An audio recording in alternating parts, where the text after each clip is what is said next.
Hey guys, KiwiSylveon, and welcome back to Cinderella Phenomenon. I finished up chapter 3, and now we're into chapter 4. Yeah, I should have said 4. Anyway, it seems we're having another memory dream. You waited, but the children didn't come, did they? They promised they'd be back today. We even crossed pinkies. Promises are futile, dearest heart. But I've told you before, and I'll tell you again. People are selfish creatures. They will always put their own well-being before others. No one does anything selflessly. To put your trust into someone is weakness, Candace. Even those that make promises will only keep them if it benefits them.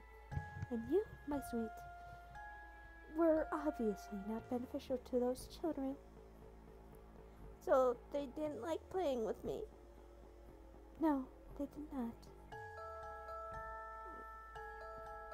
Come here, darling. You do not need those other children. The two of us can play as we always do. I can always trust you, Mother? Of course, my love. My head feels foggy. Maybe it was because it took me forever to fall asleep yesterday. And then, to make things worse, I ended up having that dream. Mother, you are the only one I can trust. Right? I slowly slide out of my bed and make my way over to my dresser. The little bag is still where I left it last night. I open it up and let the little white chocolate lily fall into my hand.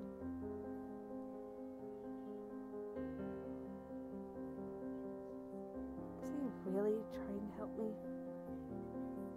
I remember his face yesterday and his bright smile as he presented this to me.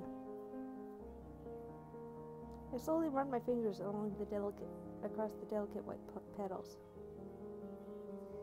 You couldn't have known that lilies were my favorite flower. There's no reason to be sentimental about something like this. It's just silly. I'm about to put the flower back in the bag, but I stop, eyeing it once more.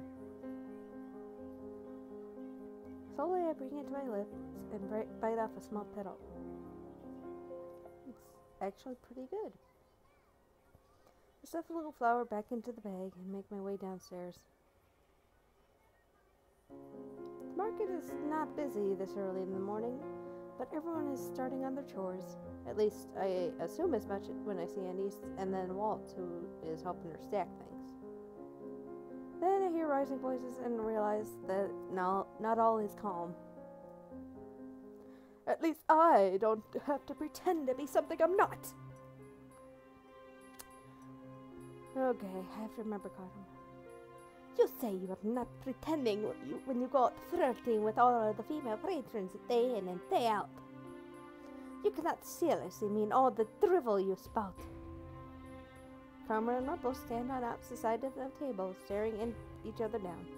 A teacup filled with what looks like to be cool tea sits close to Karma, abandoned. Flirting with a lady is not a crime. One day your flirting is going to get you into even more trouble than it already has. I've never had a lady say I mistreated her, not once. Oh, I'm sure many could attest to being more than slightly annoyed.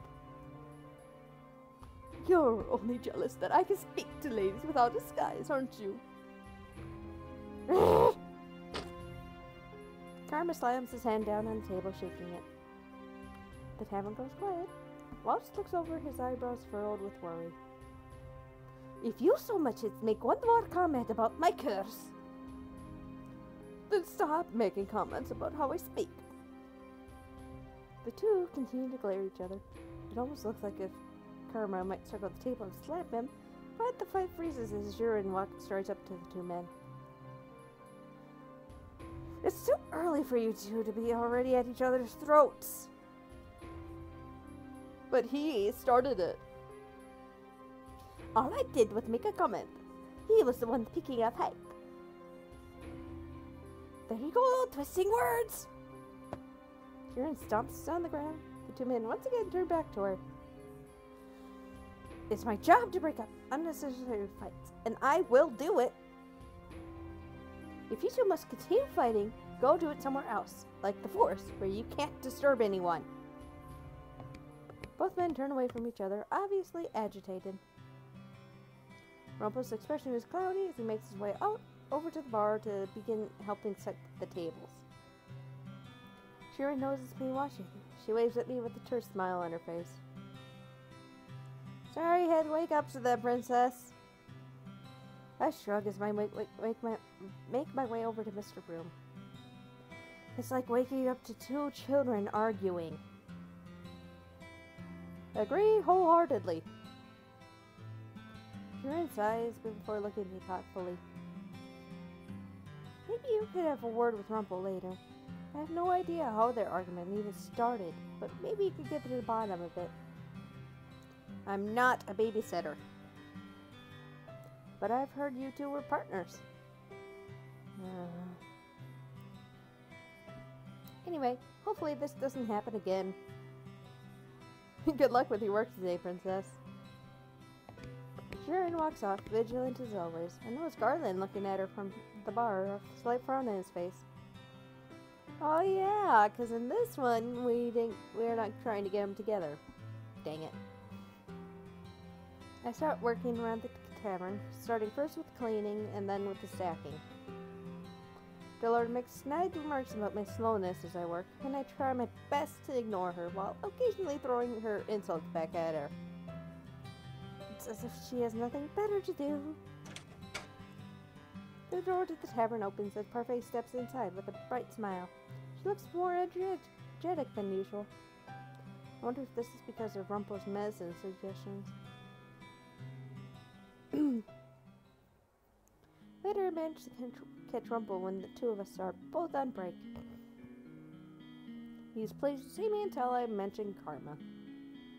Why were the two of you fighting earlier? What a sad day it is that the princess talks about another man to my face. Just answer me. I was getting ready for the events today, as always, speaking to the lovely women who flitter in and out of this place. When the beast appeared behind me. Even his insults are dramatic.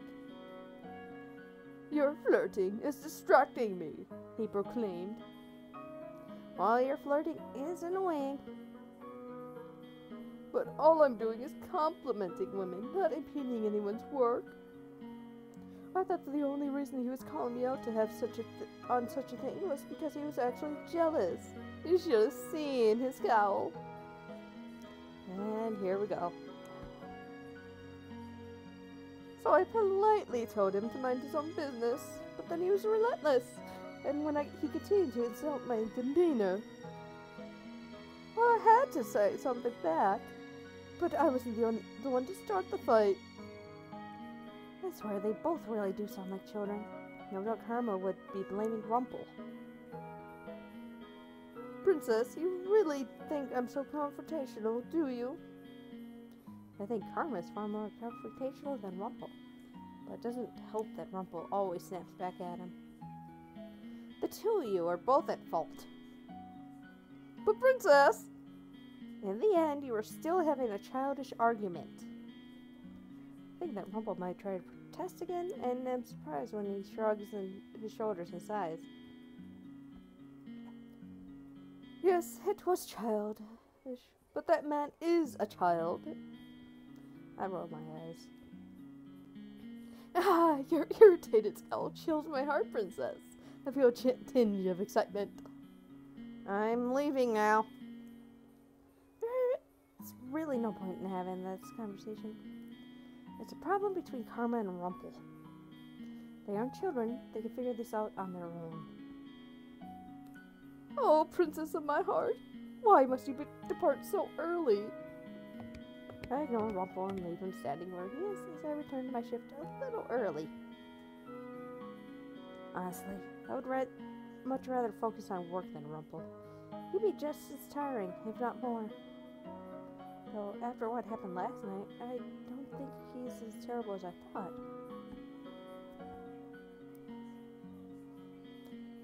The days go on, and Rumple and I speak only briefly during our breaks. Every day I eat another piece of the lily, only until one is remaining. One afternoon, just before my break, Rumple approaches me with a mischievous smile on his face. Oh boy. My lovely princess, how are you today? What do you want? Your cold shoulder's enticing. I have one more table to serve. Don't bother me. But princess, I know exactly how to teach you to be good. All your other lessons have been useless so far. Please, just trust me. But my trust is someone's weakness.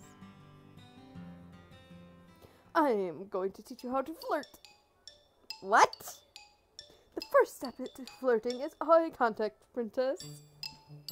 But wait, what are you?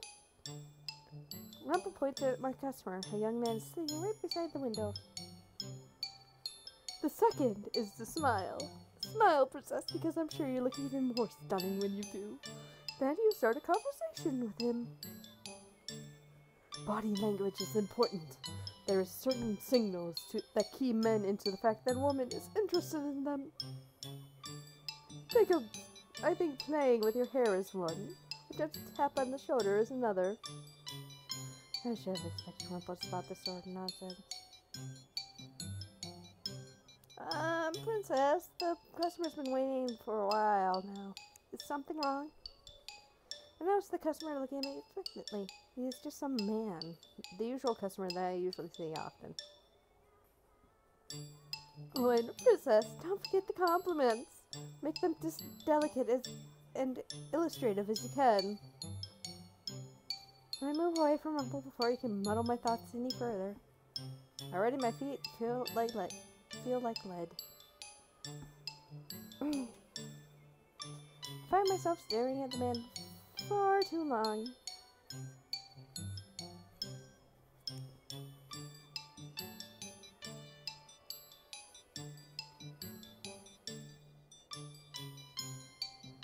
The way he stares back at me, his expression so unreadable, suddenly makes me feel more uncomfortable. Do I really have to do what Rumple says?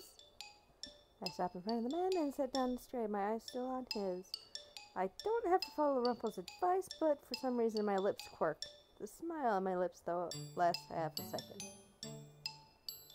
Are you okay? I can feel Rumple smiling at my back.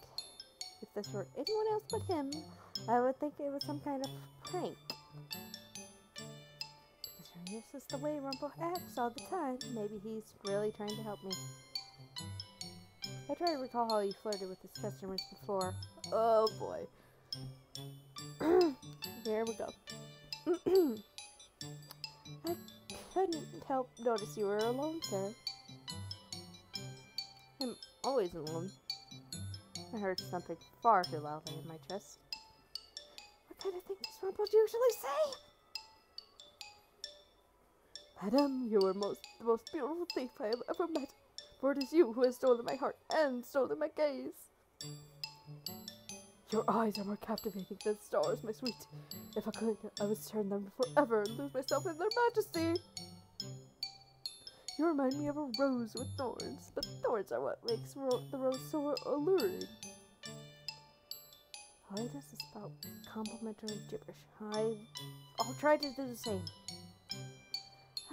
How is it you would always be alone when you have such lovely eyes?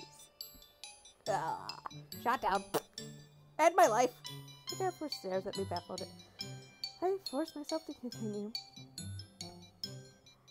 Your eyes remind me of the leaves as they fall as they flutter beneath the bright gaze of the sun, and is that the words nothing more than a shallow lie make me feel strangely hollow. The man is just staring at me, but he looks uncomfortable. Still, I don't think he is anywhere near as uncomfortable as I am. Ma'am? Perhaps you would... My face trails off.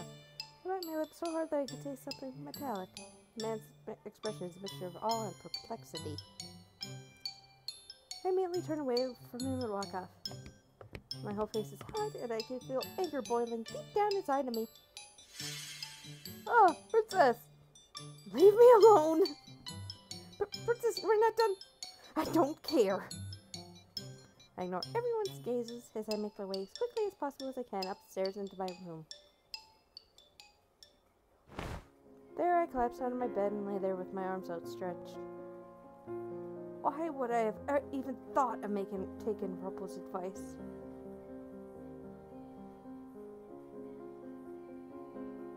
Hours go by, and eventually I realize that it's time to help a niece with night chores.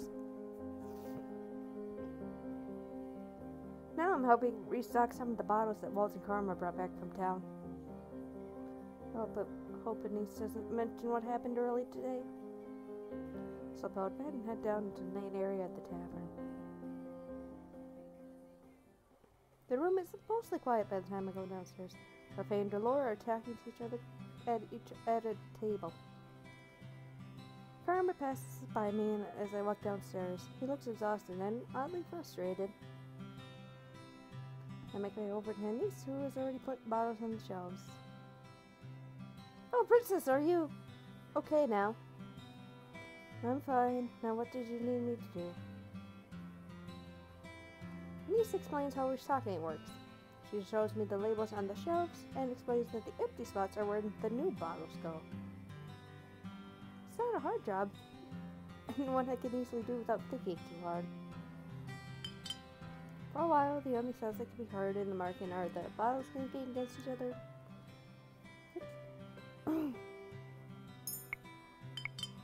Underneath it is the murmuring between Parfait and Delora. I have no idea what they're talking about, but they look serious, so it must have been something important. So, Princess, can I ask what life was like at the palace? Right. She can't remember working at the palace before. I don't mean to pry, I just was trying to make some conversation. I'd rather not. Oh, okay.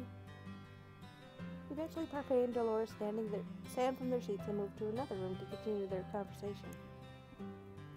Denise breaks the silence again. The tavern is nice when it's quiet. Isn't like this, isn't it? You can hear the sounds outside if you open a window. My hands move stiffly, placing bottles on the shelves by a label. All I wanted to do was get work done and then return to my room. It was like this at the old place I used to work. I was hired by a rich family to be their maid. Their mansion was a beautiful place. You could hear the crickets if you were by the windows on the bottom floor. Seems like her memory has been twisted by workers. So she can't remember working at the palace. All she remembers is working for a rich family. It was a nice place, Princess. There was a girl close to my age that had a radiant smile. Radiant smile. She must be talking about Emily. The head of the mansion was a really kind man, and she suddenly goes quiet, a look of confusion coming into her face. She pauses and then shakes her head. I can't seem to remember everyone that was there, but I'm pretty sure they were all good people. At least I'd like to think so. I was just a bad maid. She was, because of her, Dolores' dress was torn.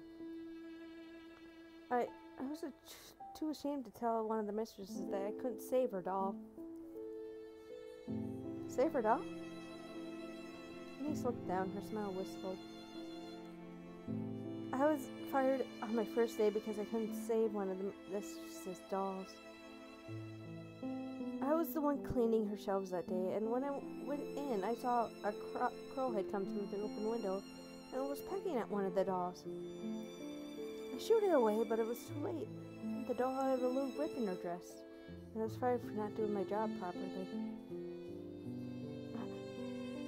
So it wasn't the niece who ripped Dolores' dress, but a bird? This is why Dolores insisted the niece deserves an apology. What happened after you were fired? Lady Parfait found me at the streets. I couldn't go back to my aunt's house, not after what happened. She never liked me anyway. Anissa's face clouds briefly with sorrow, but the expression is short-lived. I can never forget the day I met Lady Parfait. I told her I would be able to help her and anyone else that got sick. That I could even do all the cooking since I've been making meals for my father since I was a young girl. I begged her to take me in and she did. I owe Lady Parfait a lot. Why didn't you go back with your father after you were fired? My father passed away a while ago. My mother died giving birth to me. My father was an herbalist, and he taught me a lot while he was still with me. So before Rumple came in, I helped Lady Parfait with herbal remedies. So you have no one. That's what I thought, but now I have everyone here. The market is my family now. Family. Princess, we're all happy to have you here, too. You really help out around the mountain, and I can tell Rumple's happy just to have you as a partner. Remember what happened today slowly slipped back into my mind. I can't help the irritation bubbling up inside me. I know he's a little overwhelming, but I'm pretty sure Rumple's really trying to help you. Just like he's helping Lady Parfait. It's not the same thing at all.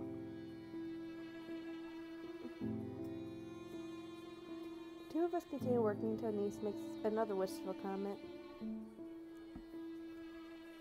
The place I worked at before this, I feel like there was a warmth in that gigantic home, but it was stifled.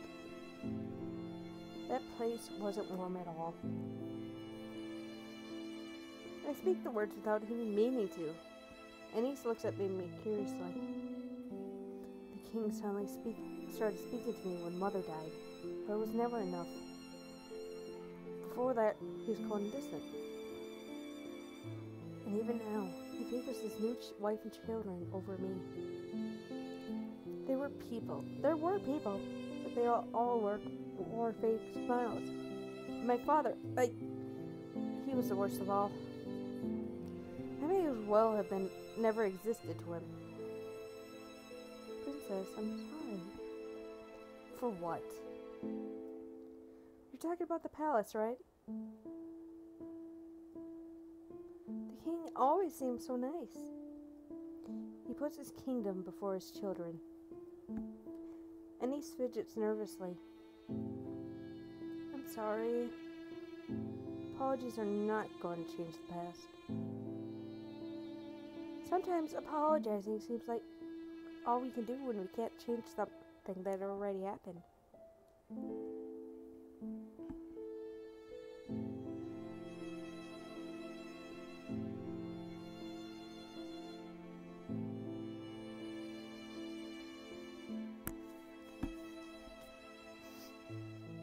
I think about Denise, who tried to save my doll, and the way I fired her that day. Rumple told me once that all I had to do was listen to people to sympathize with them. Could that also be true for finding out the truth? All I could do is make up for what I did to her. All I could do to make up for her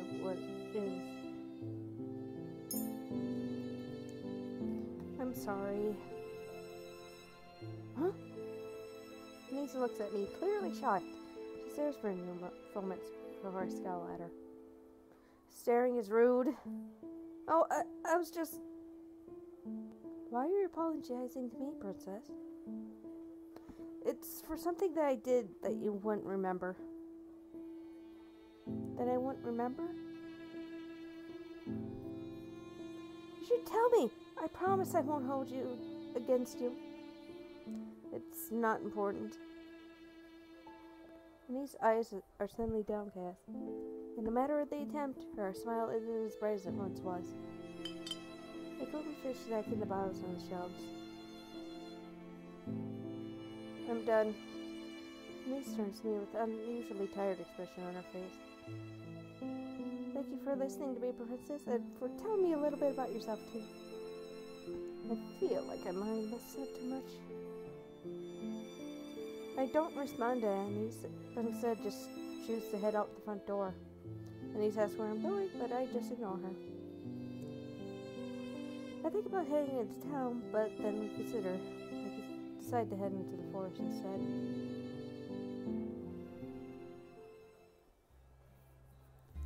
I make my way into the forest clearing.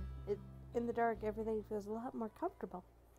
Here, I don't have to pretend to listen to anyone, and I don't have to talk about myself. I sat down on a rock and stare up at the sky. I apologize, but Niece didn't even understand my apology. Even now, I still can't bring myself to trust those at the market. This time, I find myself speaking aloud. Maybe I am the Ice Princess. Ah, but you have seen the beautiful sculptures that can be made. But have you seen the beautiful sculptures that can be made from Ice Princess? Ah! I turn to see Rumple walking towards me, a broad grin on his face. Ice always sparkles in the sun. It glistens and stands so proudly where it has been sculpted. I stare at Rumple blankly. He sighs and shakes his head.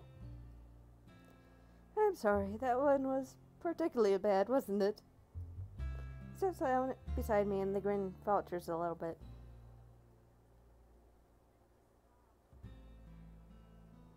Aww. I have no white lilies to give you this time, my sweet princess, but I will offer anything else you would need me to apologize for my advice earlier today. I can offer anything, my words, my body. I cut Rumple off as I am not in the mood for his usual behavior. You're always like this. All you ever do is flirt. Any meaningful thing you try to say is lost in the flattery you constantly give to people. It's shallow.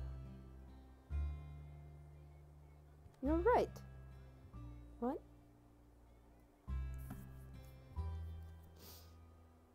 I stare at him. Rumple is still smiling, but it's not the same confidence grin he always wore. Somewhere deep in my memories, I remember someone telling me off just like this. Many people enjoy flattery, princess, and a lot of people are receptive to flirting. But nothing can measure up to a genuine compliment. But I stand by what I said before, and making a person happy is a good deed.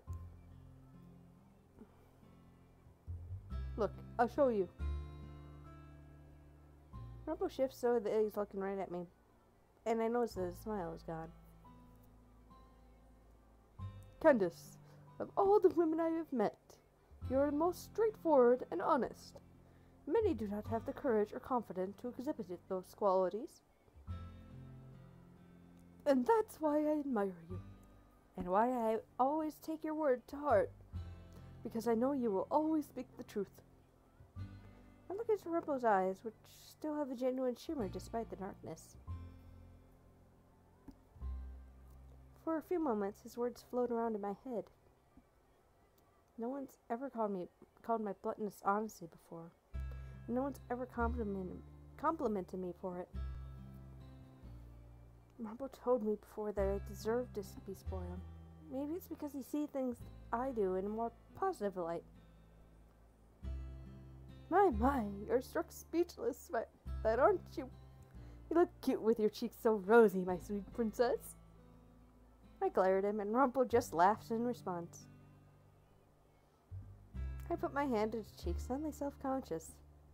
Rumple smiles at me, but it's not the usual playful smile.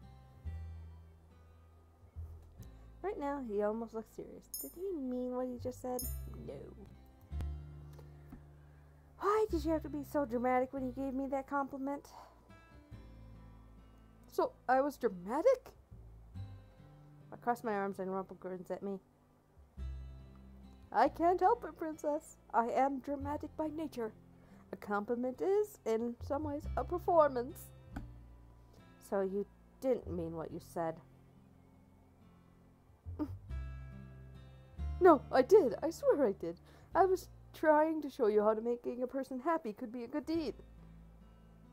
Complimenting a person on appearances is easier than complimenting them on the demeanor. You have to know a person for that. I meant what I said, Princess. And I swear that wasn't just me trying to weave spectacular words together. Earlier I bet you made a niece happier too. You were spying on our conversation. I would never! I just happened to be making my way down the stairs very slowly. You don't even know what I was apologizing for. No, but you thought you had to after you listened to her, didn't you? I listen far more than you do. Princess, you've shattered my heart so many times. There are permanent cracks. But do not worry. The cracks in my heart allow even more of you to make your way into it. Rumple awkwardly laughs when I remain silent.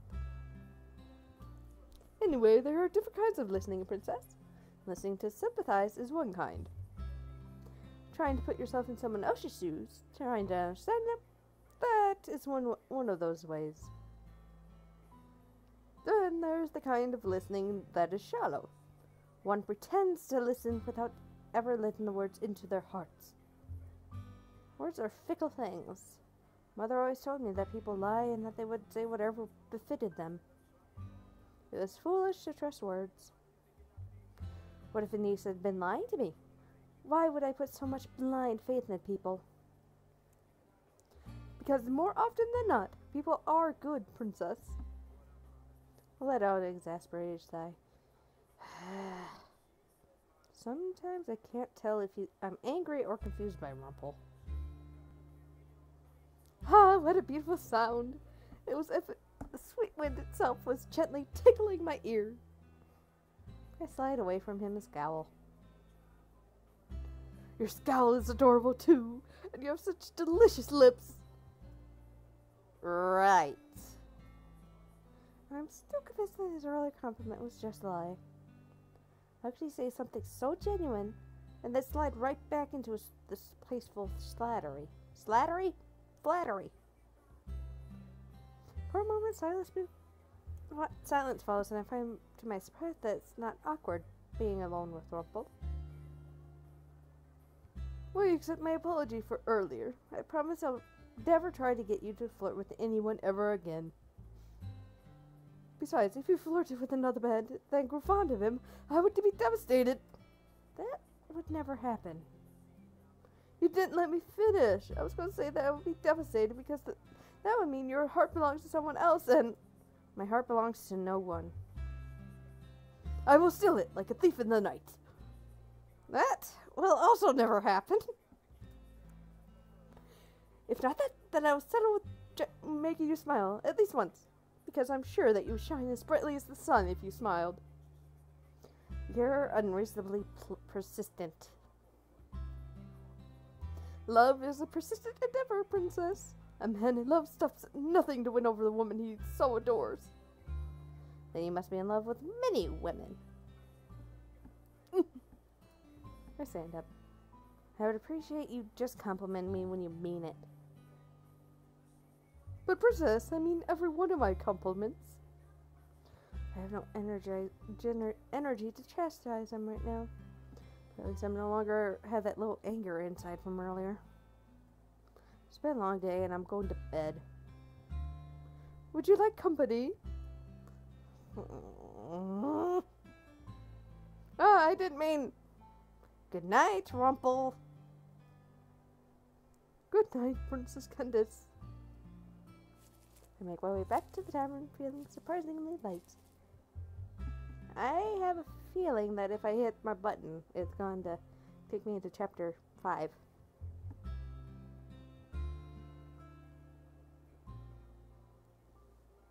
Yeah, it's going to probably, yep.